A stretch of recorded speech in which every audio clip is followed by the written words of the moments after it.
42 бөлүм. Ошондо Аюп Теңирге мындай деп жооп берди: сенин баарын жасай аларыңды, сенин ниетиңди эч ким токтото албастыгын билем. Сен эч нерсени түшүнбөй туруп, Кудайдын чечимин караңгылаткан бул ким деп айттың. Ошондуктан мен өзүм түшүнбөгөн нерселер жөнүндө, өзүм билбеген кереметтүү иштер жөнүндө айткам. Ук, мен сүйлөйүн, мен сенден сурайын, сен болсо мага түшүндүрүп бер дегем. Мен сен жөнүндө ушуга чейин кулагым менен уккам. Азыр болсо сени өз көзүм менен көрүп турам. Ошондуктан мен мурунку айткан сөздөрүмдөн баш тартам. Топурак менен күлгө отуруп алып өкүнөм. Теңир Аюпка ушул сөздөрдү айткандан кийин Теймандык Элипазга Теңир мындай деди: силер мен жөнүндө менин кулум Аюптай туура сүйлөбөгөнүңөр үчүн сага жана сенин эки досуңа менин каарым кайнап турат.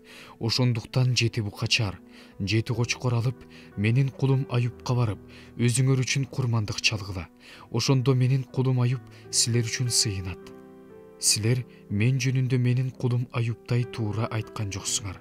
Ошондуктан силерди жазалабашым үчүн мен Аюпту гана кабыл алам.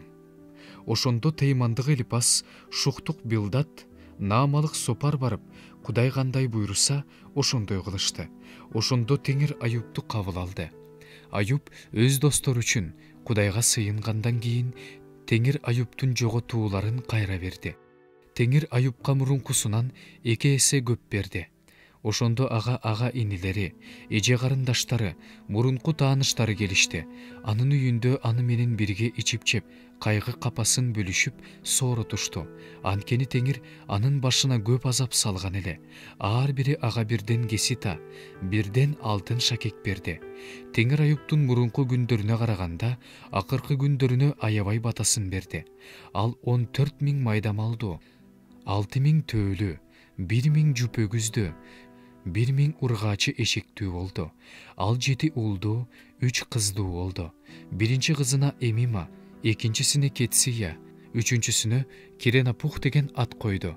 Бүт жер жүзүндө Аюптун кыздарындай сулуу аялдар болгон жок. Атасы аларга бир туугандары менен кошо мурас бөлүп берди. Ошондон кийин Аюп дагы 140 жыл жашады. Уулдарын жана уулдарынын уулдарын 4-чү тукумуна чейин көрдү. Ошентип Аюп картайып, өмүргө тоюп, көз жумду.